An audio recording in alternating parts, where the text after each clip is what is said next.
Welcome to Second Listen Saturday on the Parenting Roundabout podcast, where we share some fun moments from a past episode for your weekend listening pleasure. Look for new episodes every Monday through Friday. Big kids and big decisions. Yes. As our kids get bigger, it seems like the decisions they have to make get a lot bigger. And the problem is that they have to make them. We don't get to make them for them. Yes. And sometimes they just ignore our wonderful sage advice, even though the decisions they make affect us. So, Nicole, this has been going on in your house. Tell us what's happening. Yes. Well, yeah, just when you think your parenting days are over, just when you think, okay, I've, raised them, got them through high school, got them into college, got them through college, hopefully on their path towards a career, then all of a sudden, boom. Yeah. The floor drops out. They keep moving that finish line. Yeah, you have another marathon to run. Yeah. It's like, I don't want to be doing this right now. You need to be doing this. So my son, who has graduated with a college degree and had all sorts of plans mapped out for himself, has done a whole 180 on us. And oh dear. It's just essentially back to square one. He doesn't want to do what the initial plans were. He has gotten himself into a relationship that, was probably a good idea that they ended it, but now he's back in it.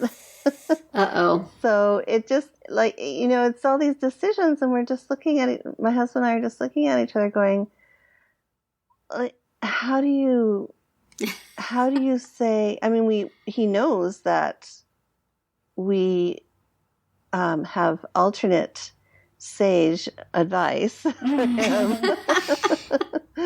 And we're very vocal about it, but he just continuously, wants to make his own choices and decisions, and even says to me, I need to learn from my own mistakes. All right, now, is he still living at home? Yeah. Are you still taking care of his animals? Yes. Are you still paying for any schooling he's going to do or anything he's going to do? My feeling is if you want to make your own mistakes, get your own apartment, get a job that's going to pay for things, and then go crazy. I think we're coming to that point where, we don't want to be the parents that don't want you to come back here and live. Like, we want to have you feel like you can come back here when you need to. Right. But at the same time, you're kind of not upholding your end of the bargain. Like, you don't contribute really in any way.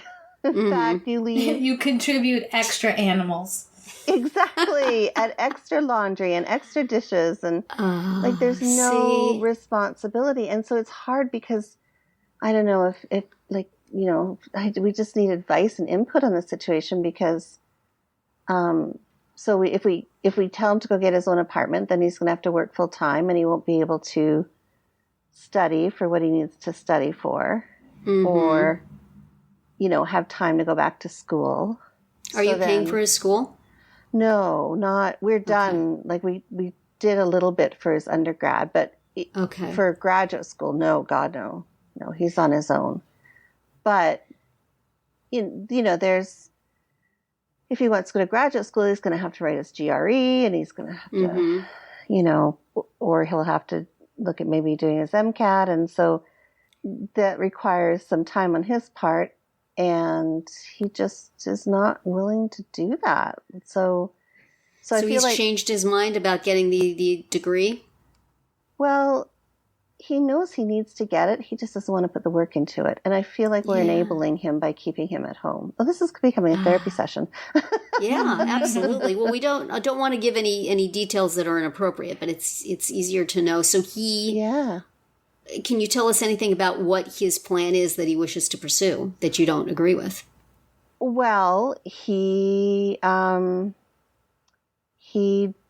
doesn't, it's not that I don't agree with it. It's just that I feel like he's putting off the inevitable. So his plan was to come back home, study, work part-time. We said work part-time because we know you need to study. Right. And he was going to write the MCAT, which is the entrance to medical school exam in January. Yeah. Well, he's wasted 5 months, flip-flopping, wondering what he's going to do with his life, wondering, he finally got himself a part-time job, and then he's got all this extra time to study. But now he's decided that, other things are more important in his life, such as old relationships. And now wants to push back the test to April. And I'm like, dude. Well, at the same time, not really working full-time or doing anything else other than just... And then driving around in our car that we're, making payments on. Oh, and wow. we're subsidizing his living in terms of food and laundry and all that kind of stuff. So I feel like, But then when you have an opinion, it's, I'm an adult. I have to make my own decisions. Exactly. And can I have some money for gas? I need to learn from my own mistakes. And so... I don't know what the alternative is because I don't want to force him into poverty by having him move out.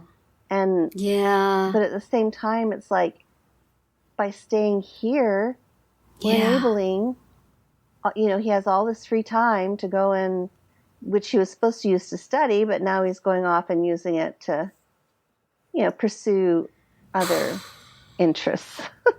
That is a problem. So, any advice? So if he were to put off taking the test from January to April, does that then delay going back to school for like another year? I mean, would he then... if he doesn't do well on that exam, he's going to have to wait another 3 months to write it, and then take it again. Then the prime time for putting your application in for med school is passed. Right. So he's only giving himself one shot. Is he wavering in whether he really wants to do that? Well, yeah, I mean, every day. That's a huge commitment and a huge time. Huge. I mean, that's his life for the next, 7 years?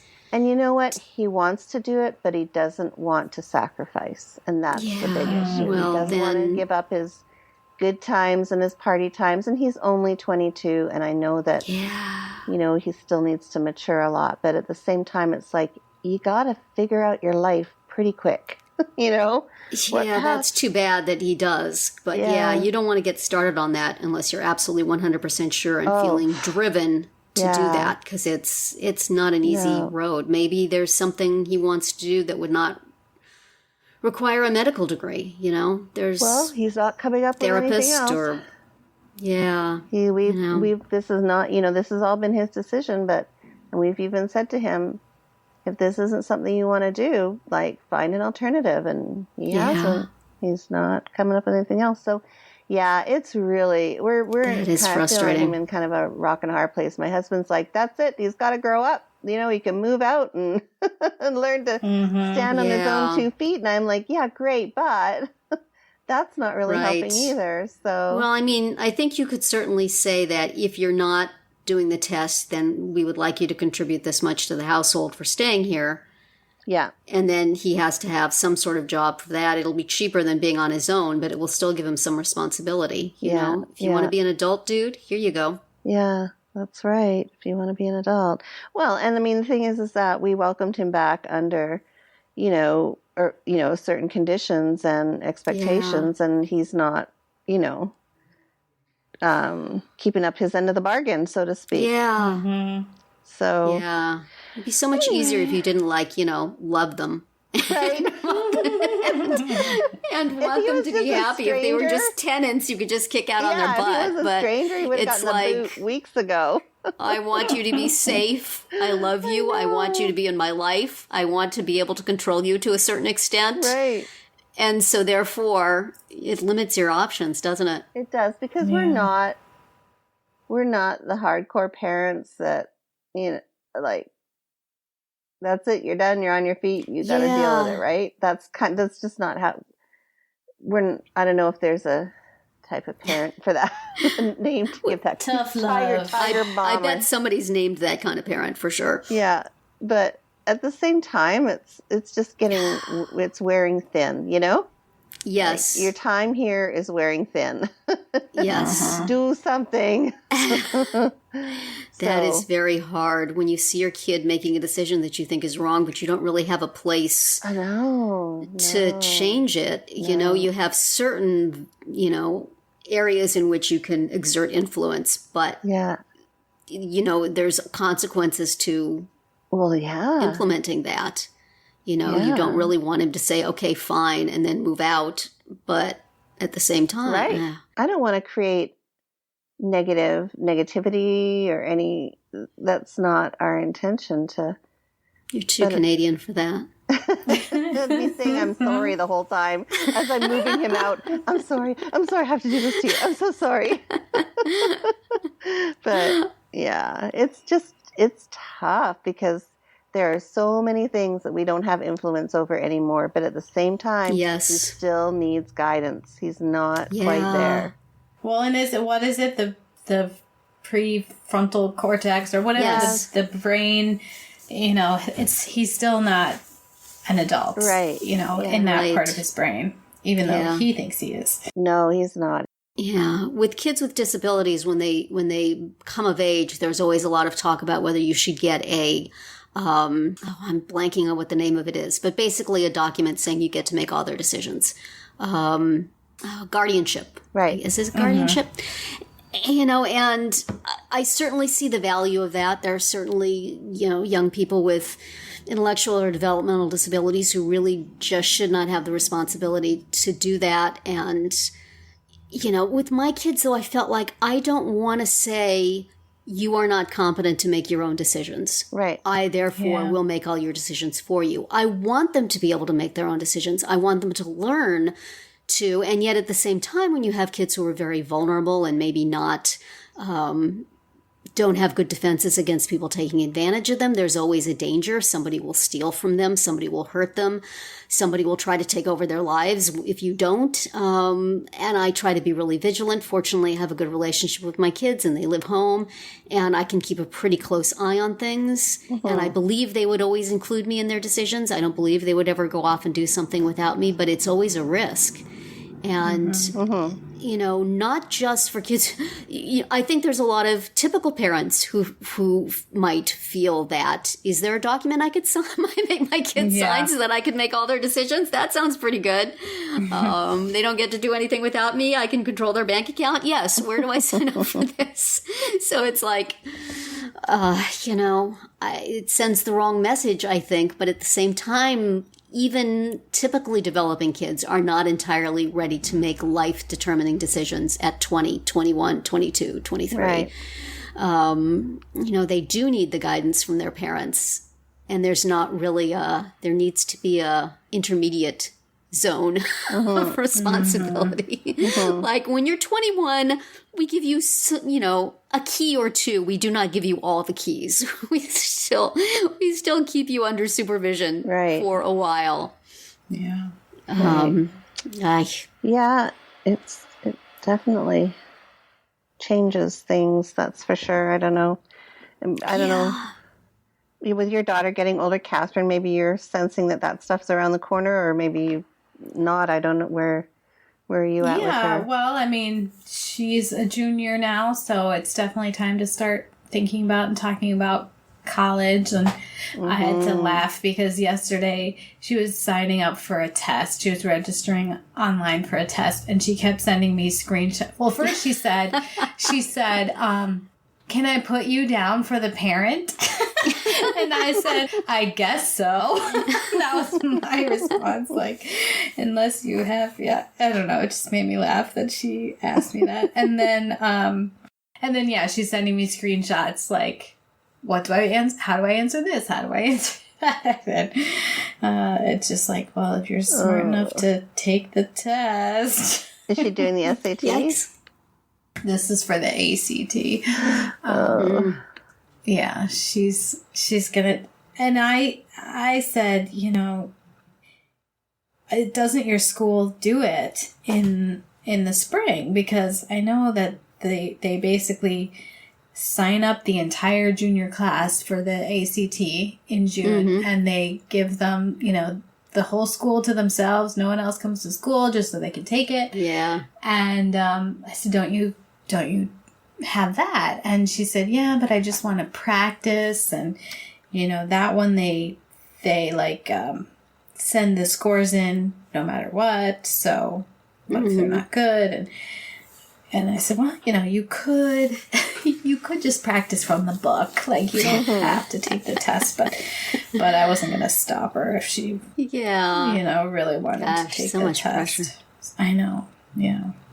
And her pressure is going to be if she wants to skate in college, and will she make the team? Right. Which is probably going to be harder than getting into college. I mean, there's so many different options for college. You can find one that you can fit into and that you can get into, but you can't necessarily just say, I'm going to be on this team, and then they say, okay, sure, we'll see you.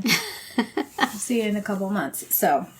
Right. I don't know. That's hard. Yeah. Also, with older kids, there is the issue of where they're living. The fact that he's living at home puts it a little more on your plate than if he was off on his own. Yes. I know, like when I was that age, after college, I went immediately to Kansas City and I was living by myself. I had been living in an apartment in college by myself, and I was in charge of everything. I had to be in charge of everything. I made all my own decisions. My parents didn't know what I was doing. And then for a while after that, I moved back home for a little while, and I did not like being under anybody else's supervision. And it's so hard. I got I had enough work that I was able to move out and get an apartment in the same town. So, if you're gonna, it's like, if you want to make your own decisions, then go and be independent, but you don't get to have it both ways to some degree. Yeah. Because your decisions if you're living home, your decisions impact on other people. Yeah. Right. And so that's not always an appreciated thing. Then on the other hand, my kids are just completely happy to not be independent and to have me make, everything. I have to push them out. Go, do things. Take this. Fill out this form by yourself, will you please? But at least they're not, saying, back off, Mom, and when are you making me dinner? So, they don't want me to back off all that much. Yeah. But you are in a difficult situation because he wants it both ways. Yeah. Yeah. No, it's definitely a tough call. And of course, he just... he's definitely been my more challenging older one. He was very easy when he was younger, but as he's gotten older, it's funny kind of how that works, right? Yeah. Tend to.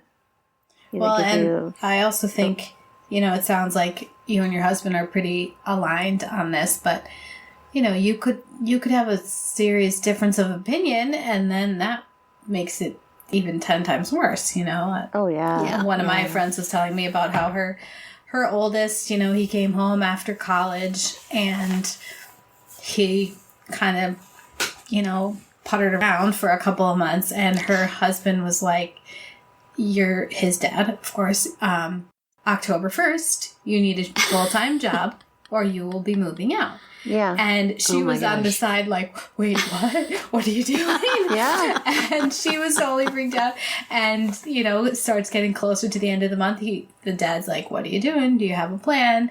And he started packing his stuff. Toward very end of September, he starts packing his stuff. She's like, he got a job on like September 30th. Oh, gosh. Yeah. And now he's going to law school. So, it all worked out. But it's just tough getting there. I mean, because I was when I went to school, I was in a situation where my degree allowed me to get a job right out of school. So I went from school right away to work, and there wasn't a lot of downtime in between. It just immediately channeled into a teaching job. And so I was able to kind of, I went home, I think, for 2 months, and then I secured my job, and and of course it was paying enough for me to live away from home. And so I did. So I guess I just really left the nest early as compared to a lot of these kids. And so for my son, it's a little different because he did get a degree, but it doesn't channel into a job right away. He has to figure out what his next step is. And that's something my husband and I are not familiar with, because my husband also had a job or a degree that he went and got a job with right away. So this whole kind of, figuring out what your next step is right. new to us. It's foreign to us. Yeah. And so how much time do we give them to figure that out? So, yeah. It's difficult. That's where we're at. Yeah, kind of makes you look back at those days when you had little kid problems with affection, doesn't it? Yeah. I remember when I thought that was a big problem. I would like to have that problem back, please. I know, right? I would not like to have the problem of them not sleeping back, though. I got to say. No, that's true. That is true. That is true. Little kid problems are annoying in their own ways. Yes. We should not discount them. But it's true. They are definitely a different story than the big kid problems. Yes, Yes, they are. you don't know what you got till it's gone.